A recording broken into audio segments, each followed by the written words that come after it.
जय हिंद राष्ट्रबंधुओं। मैं डॉक्टर कुमावत जयपुर राजस्थान से। आज अपन देश में जो ये बेरोजगारी की समस्या है उसके ऊपर थोड़ी सी चर्चा करते हैं।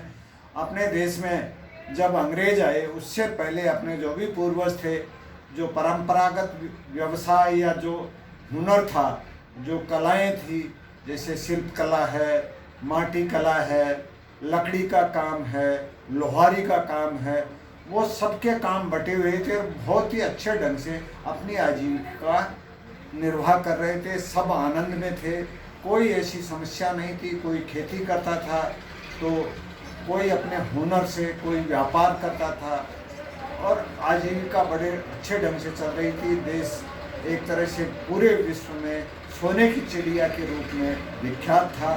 जब यहाँ अंग्रेज आए, उनका मकसद था इस देश को कैसे लूटा जाए और उन्होंने अपने लोगों में एक तरह से कमतरी का भाव भरना शुरू कर दिया। जो भी वो प्रोडक्ट यहाँ से कच्चा माल ले जाते या यहाँ तैयार करवाते और उसको जब यहाँ मार्केट में बेचते तो बहुत ही तगड़ा मुनाफा कमाते थे वो। और एक तरह से अपने जो रोजगार के साधन थे, जो उद्योग थे, लघु उद्योग, उनको सबको धराशायी कर दिया। और शिक्षा में भी एक तरह से ऐसी शिक्षा प्रचलन में ला दी जो गुरुकुलों में जो अपने जो पूर्वजों के द्वारा शिक्षा दी जाती थी, उसमें उस जो भी बालक वहाँ पढ़ने के लिए जाता था उसमें एक तरह से ऐसी विद्या सिखाई जाती थी अब जिससे वो अपने जीवन का निर्वाह आराम से कर सके। ऐसे संस्कार डाले जाते थे जिससे वो दूसरे का हक छीनने की कोशिश नहीं करता था। ईमानदारी से अपना जो भी हुनर था या जो भी वो अपने जीवन के लिए करता था, चाहे वो व्यापार करे, चाहे खेती करे, चाहे कोई हाथ का काम करे, लेकिन बहुत ही बढ़िया ढंग से अपने देश में व्यवस्था थी। अंग्रेजों ने एक तरह से लूट तंत्र अपने देश में स्थापित किया और अपने जितने भी लघु उद्योग थे उनको सबको तहस नहस कर दिया और ऐसे ऐसे प्रोडक्ट, ऐसी आदतें अपने देश के लोगों में डाल दी। शिक्षा की बात करें तो शिक्षा विद्या को बदल करके शिक्षा के रूप में प्रचलित किया।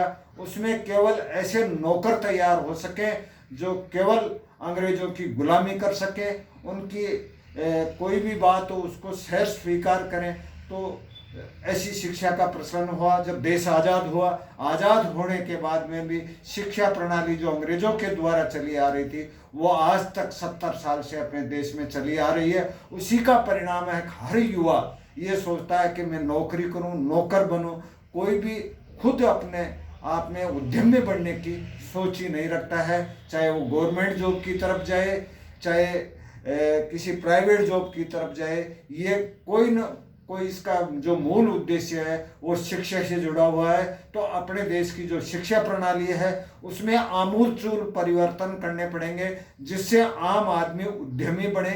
अपने जो कौशल हैं, जो जैसे हाथ के हुनर जिन्हें कह सकते हैं, जैसे मिट्टी कला है, शिल्प कला है, लकड़ी के कला है, लोहारी का काम है, इन सबको पुनः अपने देश में सृजित करना पड़ेगा। और जब तक अपने देश में ये जो लघु उद्योग नहीं पनपेंगे, हाथ के हुनर को बढ़ावा नहीं मिलेगा, जब तक ये देश की बेरोजगारी नहीं मिट सकती है। दूसरा बेरोजगारी को मिटाने का काम आता है, अगर जैसे प्रोडक्शन अच्छा हो गया, लोग ऐसे प्रोडक्ट तैयार करने लग गए, तो फिर आती है उनको बेचना। तो बेचने की भी जो अपने पारंपरागत जो परंपरा से चलने आ रही जो व्यवस्था थी, भाई किसी शहर में माल तैयार होता है, फिर वहाँ से वो सेंडअप के पास में जाता है, फिर कोई एजेंट होता है, डिस्ट्रिक्ट एजेंट, उसके पास में जाता है, फिर रिटेलर के पास में जाता है, फिर कस्टमर के पास में जाता है।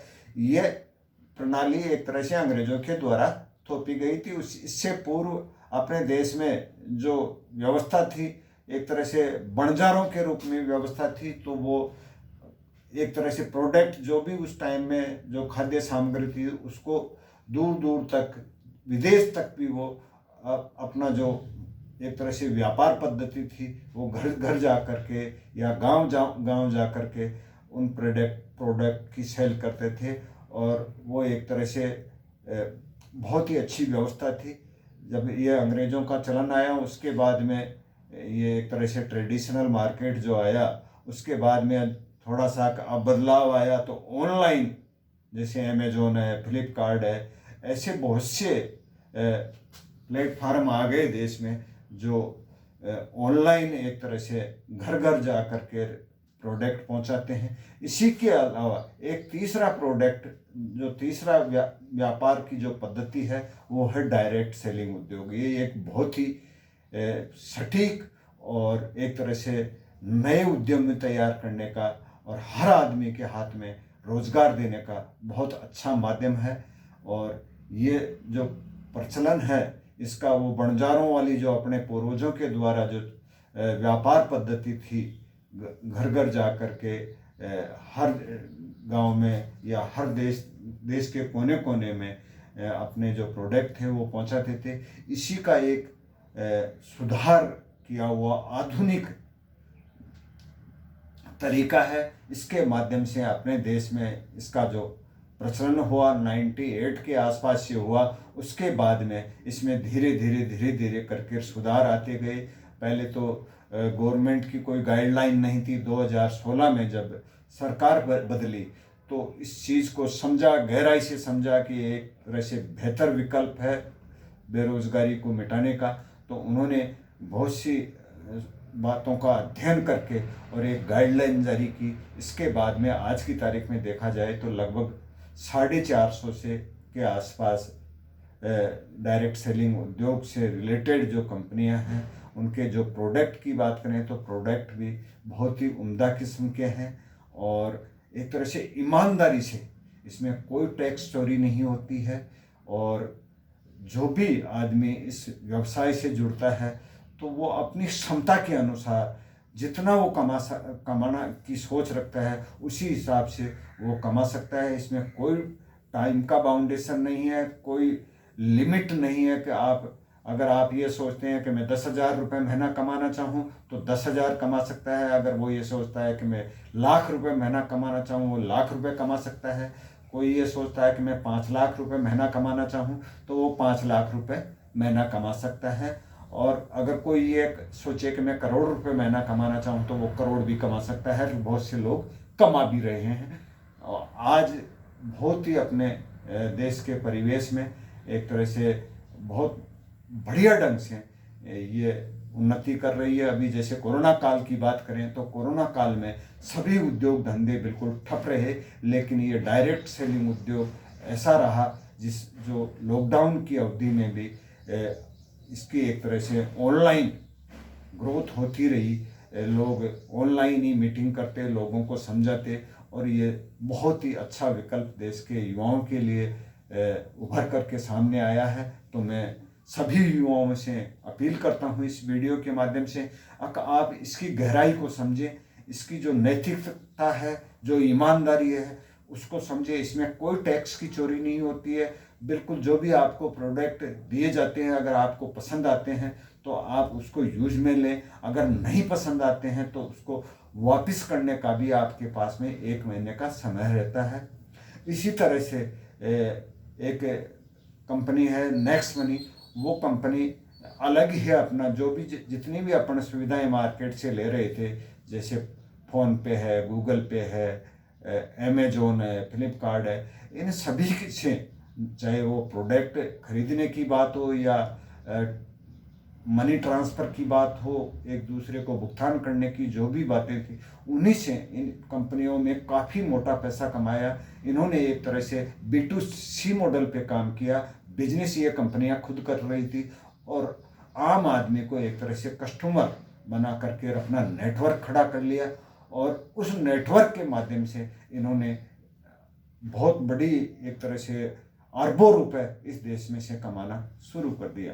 अब बेचने की जहां बात आती है तो अपने देश में एक तरह से बेचने को हीन भावना समझा जाता है। जब तक ये लोगों में हीन भावना रहेगी, जब तक अपना युवा बेचने से शर्मिंदगी महसूस करेगा। आज अगर मैं डॉक्टर हूँ तो डॉक्टर अपना समय या अपनी सेवा को बेचता है।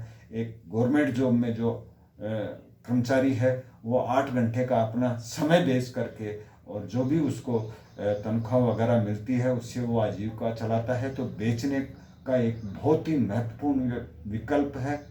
अगर अपन ने कोई प्रोडक्ट तैयार कर लिया और अगर अपने को बेचना नहीं आता है तो वो प्रोडक्ट बेकार है। ये उस तरह का है जैसे किसी विद्यार्थी को परीक्षा में बिठा दिया जाए, वो बहुत ही टैलेंट वाला और बहुत होशियार विद्यार्थी है, अगर उसको लिखने के लिए नोटबुक नहीं दी जाएगी तो उस टैलेंट का कोई मतलब नहीं है।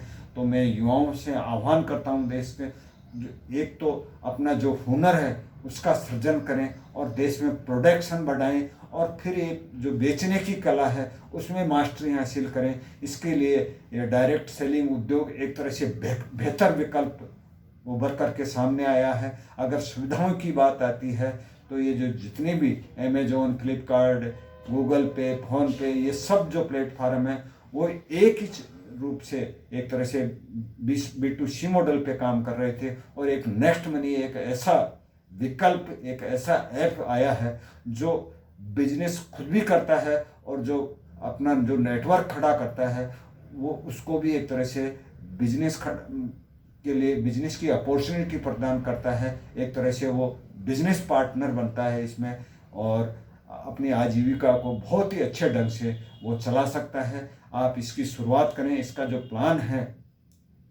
उसको देखें नेक्स्ट मनी के को। और जो आज तक अपन फोन्स के माध्यम से जो भी सुविधाएं ले रहे थे वो अगर इस ऐप के माध्यम से लेंगे तो आप चाहे विद्यार्थी हों, चाहे कोई भी गवर्नमेंट जॉब में हो, चाहे प्राइवेट जॉब में हो, अपना जो व्यर्थ खो रहे थे जिस समय को, चाहे 1 घंटा हो चाहे 2 घंटा हो, वो इसमें डालते रहें। आने वाले समय में बहुत ही इसके बेहतर परिणाम मिलेंगे। आप ऐसा व्यवसाय है ये डायरेक्ट सेलिंग व्यवसाय जिससे बहुत मतलब देश में बात की जाए तो लगभग 1.5 करोड़ लोग इस व्यवसाय से जुड़ चुके हैं। और अब अपने देश के जो युवा साथी हैं वो, मैं नहीं कहता कि वो कोई भी जॉब के लिए गवर्नमेंट जॉब की जो तैयारी कर रहे हैं उससे भटकें, लेकिन जो वेस्ट टाइम है जिसको अपन अखबार पढ़ने में, गप्पे लड़ाने में,